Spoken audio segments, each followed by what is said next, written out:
gentlemen, welcome back to the channel, Orcs Magic, and it's Jordan here, and we are back yet again with Deck Tech Tuesday, ladies and gentlemen.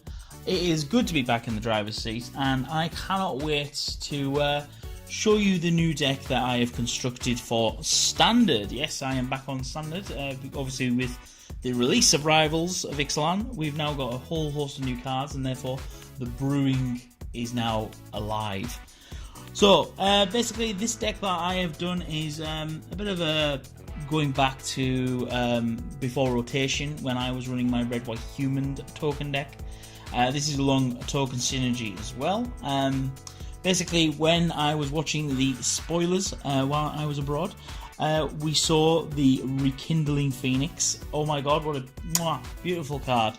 4/3/5 for 4, yes, and the fact is it's got graveyard recursion. Fantastic. Okay, the token's got to survive, don't get me wrong, but there's ways of getting around that, definitely. The other card I fell in love with was Tilonalli's Summoner. I don't know if I'm pronouncing that right, I'm probably butchering, and I apologise if I am. But obviously it is a 1/1 for 2 mana. It has Ascend, which is of course if you've got 10 or more permanents on the battlefield. And when it attacks, you get to pay. You may pay X and a red. If you do, you create X 1/1 red elemental creature tokens that are tapped and attacking. So you can go quite wide with this. And then at the beginning of the next end step, you'll exile the tokens unless you have the City's Blessing. And immediately I saw these two cards and I was like, oh my god, these get rather stupid with Anointed Procession. Because Anointed Procession is obviously the 4 mana enchantment, which if we were to create one or more tokens, we effectively create double. So fantastic. So effectively, theoretically, you can get the Tilonalli Summoner online turn 4. Even maybe, you know, it just goes insane, because the fact is you can attack, generate X amount of tokens and get a lot of them. And then just have a big board presence from turn 4. Fantastic. Other things, we are obviously running because we're going to be going down a token synergy, one of our other main linchpin cards is Anointed Priest. It is basically half a Soul Sister. It only cares about tokens, it doesn't care about any other creatures. But of course it's a 1/3, it's got a decent body on it, it's a 2 mana. It also has Embalm as well, so it gets graveyard recursion in the late game, which is also sweet. And basically whenever a token enters the battlefield, we're going to gain a life. Fantastic, definitely a good card worth running in this deck. Next card we're running is Captain Lannery Storm. It's 3 mana, it's 2/2 with haste, and whenever it attacks, it creates she creates a treasure token. And of course, whenever we sacrifice a treasure token, she gets +1/+1 to the end of turn. So it can get in for some decent beats, and we can pump it up sort of pseudo style.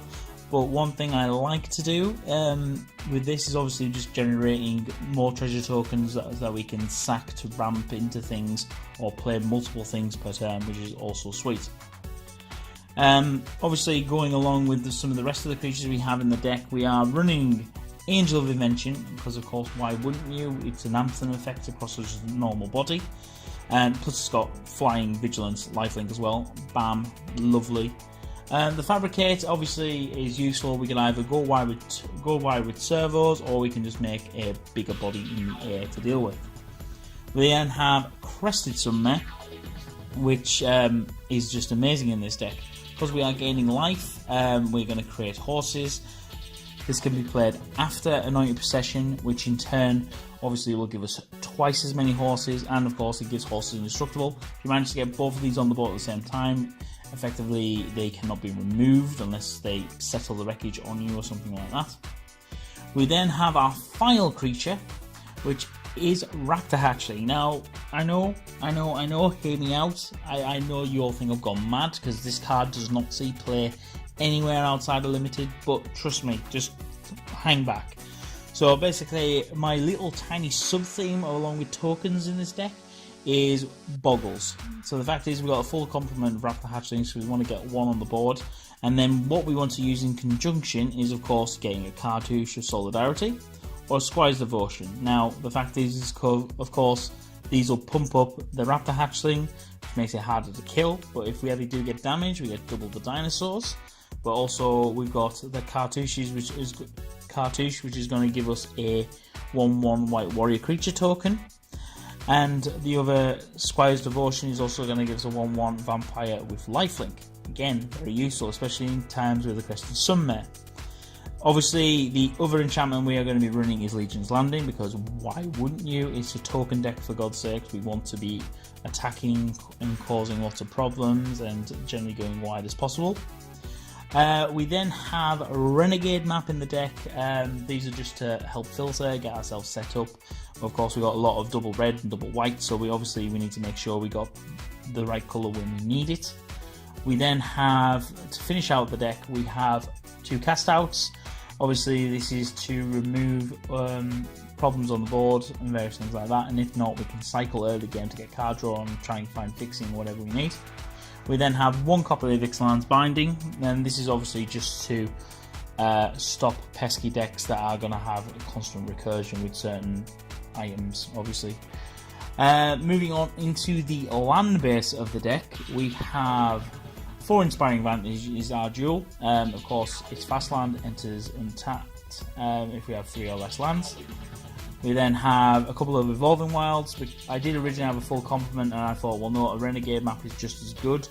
Because, of course, if we either turn 1 Renegade or we turn 1 Evolving Wilds, it's the same thing, and I'd rather have the Renegade map because it can do more later on, whereas a full play set of Evolving Wilds won't do much. And that's it pretty much for special lands. We then just have 10 plains and 6 mountains.